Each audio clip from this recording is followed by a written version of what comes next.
Hi guys, welcome to Real Black Love with SimpsandBongz. Thank you so much for joining us once again. Thank you so much to everyone who has subscribed to our channel. We welcome you. We hope that you will love it here. We have no doubt though that you guys will love it here. You should love it. Yeah. A special thanks to the Makhs. Hey, very special. Oh my God. Oh my God. Yeah, we are so happy. Thank you so much for the Makhs, for the love that they have shown us and the subscribers that are coming from their channel. We appreciate them. If you don't know who the Makhs are, you know, we are going to spoil you today. We'll leave their links down below. You will enjoy their content. Super amazing couple. So yes, yeah, make sure to go and watch their videos, follow them, subscribe to their channel, like, yeah, and share to your friends as well. Also, don't forget to follow us on Instagram. We have a new Instagram handle. We've moved from SimpsandBongz to @_Real Black Love, so that you know it's not confusing for you guys. Yep. Yeah. And please like the video and subscribe. And comment, guys. We want to know what you guys think and all of that good stuff. Yes, yeah. I mean we get people from Kenya, we get people from Botswana. You know, come on, guys. So we love knowing where you guys are from and just whatever that you want to share with us. Yes. Yeah. So before wasting any more time, let's get straight into today's video. All right.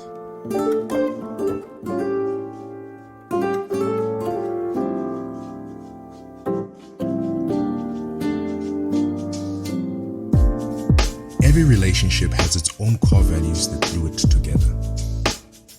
Central to ours is love, family, and adventure. This is Real Black Love. So the other day we were having a conversation, right, about how we both no longer have the goosebumps. The butterflies. Goosebumps, you know, that tingling effect. The tingling effect, yes. Yeah. And so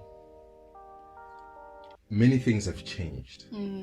That were the things that made us feel like we are in love. Like, yo. You know? Yeah. Those things have changed. Like we've lost, well, I know I've lost a lot of the goosebumps, you know. I do get them, but not as often as before, and as intense as before. Yeah. And I guess that's because we now stay together. We spend a lot of time together, especially with working from home and so on. So we get to see each other all the time, you know. It's like, we are never really apart. Honestly, I remember, babe, there was a time where early stages of a relationship, I used to I don't know how to explain the feeling, but I'd just be so happy when I hear your voice and when you touch me, when you hold my hand and we're walking together. I'd be so, you know, when you want to be so close with someone that it's almost like you want to be inside their skin. That's how I used to feel all the time. And if you say, no babe, I'm going away for 2 days or whatever, I'd feel like I'm losing my mind. I can't wait for you to be back. I was literally intensely in love with you and all that you are. I'd feel like he smells so good, even though I know the cologne, but I'd be like, he smells so good. Yeah, no, it happens. I mean, if we were apart in jail, you going to work or going home or whatever, we'd have to call each other, you know, speak over the phone during lunch, you know, or if you're at home, you know, whenever. So the calls would even spend to hours, not minutes. And nowadays, how many times do we call each other in a week? Why do we call? It's like, in a month? I know where you went. Obviously, we still call like to check in, babe, are you on your way? But it's more of a check-in type of thing. It's no longer like, oh, how's your day? You know. So those things have changed, you know. But then someone would think that because those things have changed, it means that the relationship has died, like the love that exists in the relationship has died down. And that's not the case, right? The case is that the love has actually increased, has grown to be a more, I guess things have become more realistic. True. The focus has shifted from those little things, and we are now focused on kids and building a life and doing this and doing that. And so the love, knowing that we love each other, is no longer just about the feelings that we get when we see each other, or when we call each other, or when we look at each other. So it's more of the love that we know we get by the care that we give to one another. True. And by the support that we give to one another, wanting the best for each other. Yeah. And for me, babe, it took me a very long time to understand that. I remember there was a time where I honestly felt like you are no longer in love with me, and interpreted that as you not loving me. And now I know the difference. Like, I know that you are not as you used to be with me, there was a time where you tell me a lot of times that, no babe, I love you. Like, you used to say that so many times that I had no doubts and all of that, but I had to realize that you not saying it as often doesn't mean you don't love me, but now your actions and how you are to me shows me that you love me. So the way you show me, or you let me know that you love me now, is different from how you did it back then. Back then it used to be like actions, spoils, this and that, but right now it's different. It's different. Like, right now you will check up on me to say, babe, be safe, make sure that the doors are locked and all of that. Or you'd say, babe, you're gonna nail this test, go and write it, I believe in you. So it has changed, I think, for me. Like, I know now that you love me. You don't have to reassure me all the time. I know because of how you treat me as a person and as your person, Yeah, I think now for me it's no longer about me expressing it verbally, but it's about expressing it with actions. Like they say, action speaks louder than words. Yeah. So that's what I'm focused on now. And so a lot of things emerged with time, right? Whereby love to me is knowing that you are happy. Love for me is making sure that you are happy. So giving what I know you need and deserve. Not necessarily a gift, but a me, a part of me, a service nyana, servitude nyana, to say I want to cater to her, these things like care and and so on. So that's what love has become for me, I think for me, how I now know that I love you, like for me, it's caring for you so much that even in moments where I feel that, not that you're not deserving, but I'm not happy with you, like I'm not happy with what you did, or we are just not in a great place, I know that I love you, because during those times I still want what's best for you. I still care about you. I still want to know that your well-being is right. I still care about things that you like. So I'll be watching something and I'm like, this is so you, but I will be so excited to share it with you, and I'm like, I can't wait for me to be in a good space so that I can share that with you, because your interests have become things that I genuinely care about, even though initially I was just like, And another thing for me is that I don't doubt you at all, whereas before I used to doubt you easily. So because I see you as perfect, when you are in love with someone, you see them as perfect, so you expect only the best from them. So when they under deliver in a way, you start to question them. easily. You know, when you do something that I feel like it's out of character, I feel like, is he really who I think he is? Whereas now I know you and I love you for, you know, who you really are, and little things and external things don't really make me question your love for me and make me question your character, you know. Yeah. And now it's funny how also I mean the Bongani I am today is different from the Bongani I was 7 years ago. Yeah. You know, in many ways. Yeah. In terms of the character is still the same, right? But certain things have either improved or certain things I've, you know, sort of let go of. Yeah. Because maybe I realized that they're not really the best ones. So a lot of things have changed about me. And also physically, a lot has changed. I'm no longer whatever I was that time. But besides, probably I was chubbier at the time. Yeah. But even a year or two later, I was now skinny. Yeah. And then now I'm again chubbier. Yeah. You know, so through all of those changes in my life, whether physical, whether how I think and see my view of life, you know, and everything, and how I feel about certain things, I feel like you have not loved me less because those things have changed. So the love that you have can adapt to what I am, as long as to the core nothing has changed about me. I'm still the same great guy, if I am a great guy or good guy that I am, still the same loving guy in your eyes, but certain things have changed, and the love does not fluctuate together with the changes that happen in life. So the environment around us, the circumstances around our lives does not change the love in any way. Instead, at times, because we've gone through certain things that are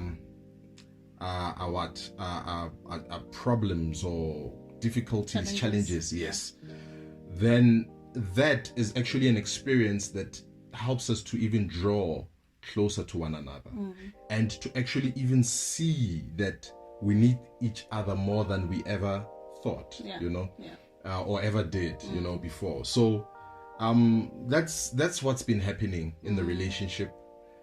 Even though the butterflies are now gone, even though the feeling how we are just on top of the world or whatever, you know, that I need nothing or no one right now in my life because I'm with this person. I mean, right now I can take a call and say, babe, yeah, that's all what. My world does not fall apart. The world does not fall apart because of that. So, and we can take it well. Like, it does not really disturb anything, unless of course we are in the middle of something, right? Then we can't do that.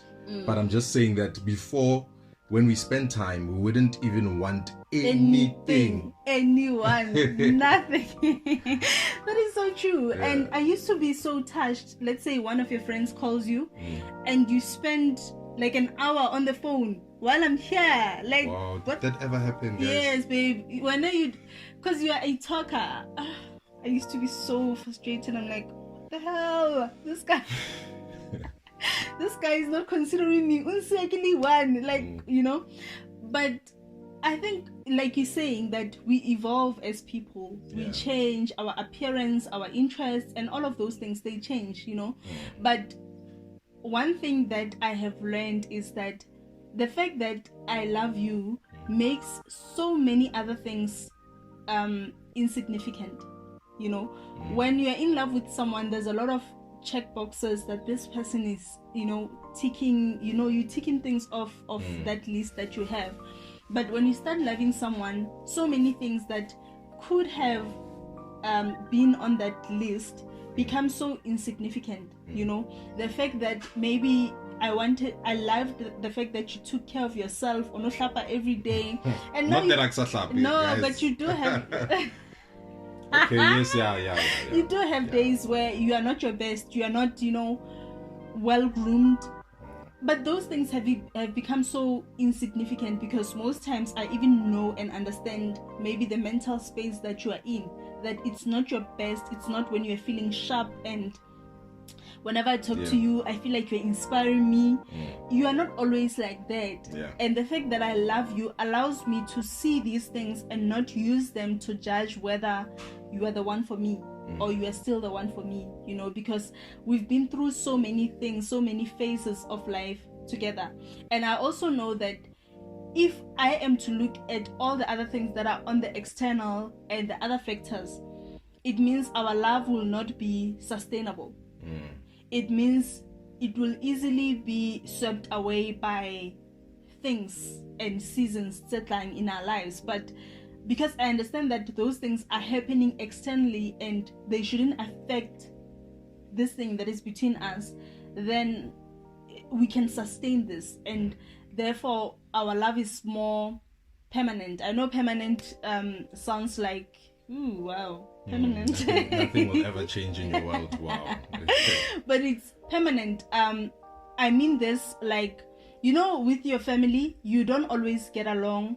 Sometimes you may even spend weeks without talking because you are so angry at them for whatever reason. It happens with us as well, you know, where we are just not in sync with them and all of that.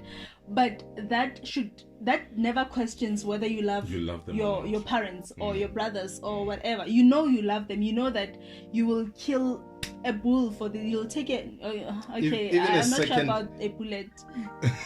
Even a second after you guys just fought. Yes. If anyone or anything threatens them, you would do anything in your power to make sure that you can protect or be there for them and so on. So yeah, I understand what you're talking about. Yeah. The kind of love, when you're talking about permanent love, is the kind of love that does not die easily and is not killed by the fact that I did something. You are able to sort of think, get yourself to remember the person that I am, and understand that as people we make mistakes. We are fallible. We can easily, you know, mess up in certain areas. And therefore, but that does not mean that's who I am, right? It's what I did. It's not who I am. And so this is the kind of love that is forgiving in that way, that it does not look at the things that you make and the things that are actually mistakes, right? Not just, you know, any deed, but the ones that are mistakes, you know. It does not focus on those things because it understands that we are not those people. We have done that. Yes, you're not that mistake. You are not that mistake, yes. We are what we know us to be. You know. And I think it's also important to know that this kind of love that we are talking about is not, you know, there are people who love each other because they feel like they are it's required of them to love each other, so it's binding. So this love is binding, whether it's contractual, like when you're married to someone, you feel like even if I wanted to leave this person, there's a contract, you know, you are bound by that title of marriage to love this. So I'm saying love shouldn't be like that. It shouldn't be like a contractual thing. It shouldn't be like a binding thing, but it should be a daily decision. You understand? Yeah. I wake up every day and I see you and I'm like, I love this guy. Yeah, no, I think 2-3 years into the relationship, I realized, I think that thought came to mind, that it's now different. It's no longer a feeling. The feeling sort of died down. But now it's a matter of choosing to love you each day. So, and I'm not saying that, like, don't get it wrong. Choosing to love someone is not, don't confuse it as sort of forcing the situation. Like, yo,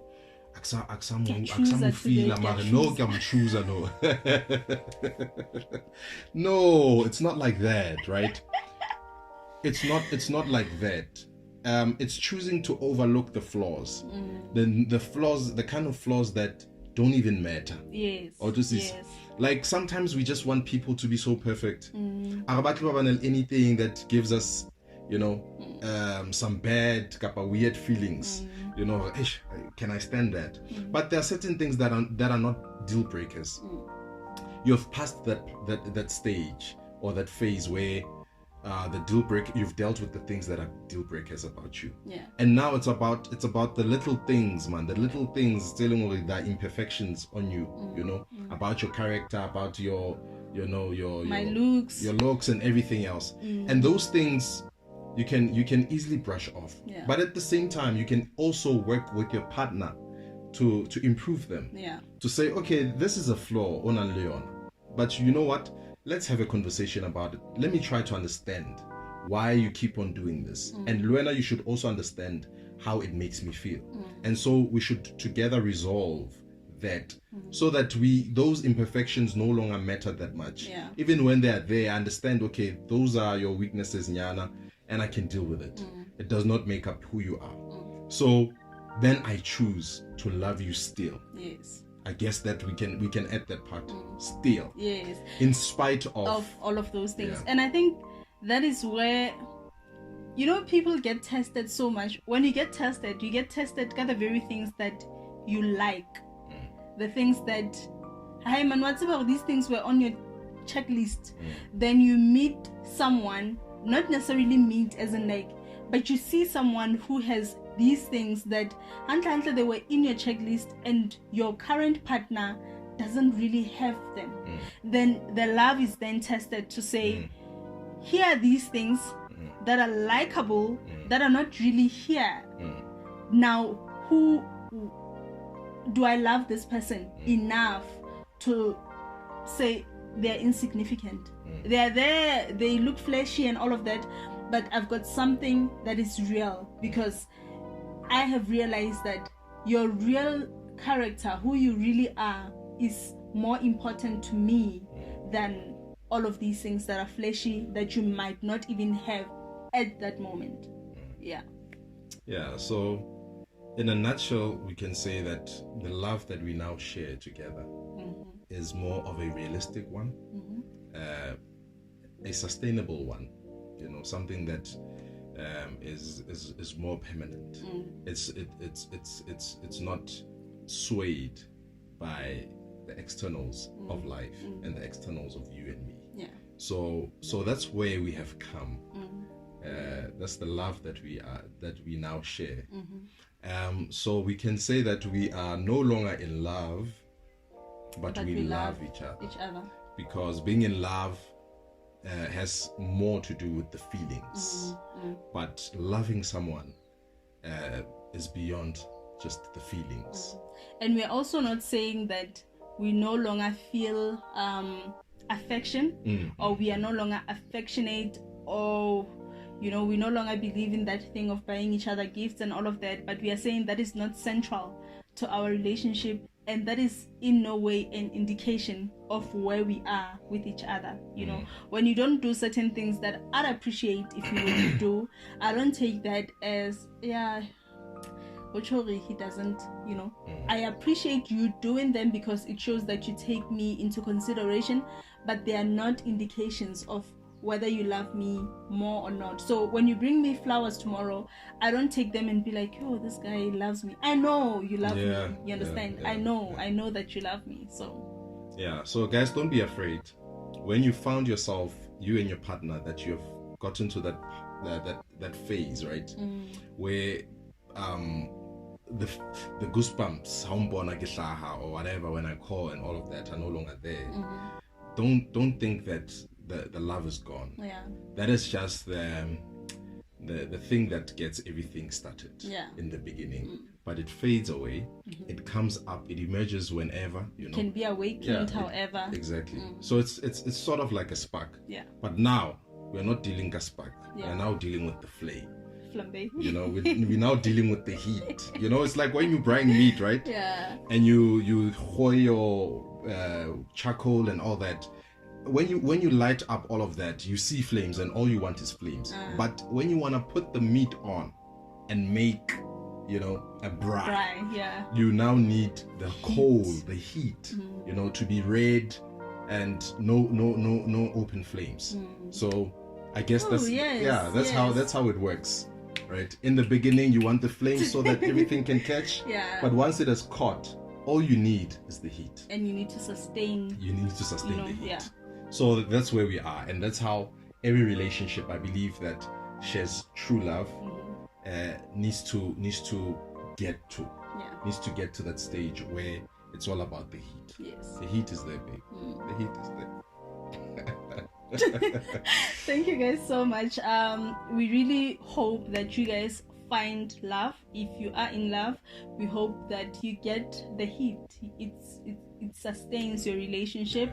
We wish you guys all well. You guys know that we love love. We like it when you guys are in love, because love brings the best, out of each and every one of us. So yeah. Thank you for watching, guys, and don't forget to like, subscribe, and follow us on Instagram too. And thank you for supporting us since. Yes. See you later. Bye. I loved her. I loved it too. Let me go for one day. Let me lose myself again. Give me something for the pain. Always trying to pretend that I'm not living just a lie. Broken heart and shattered lives. Let me go for one day. Let me lose myself.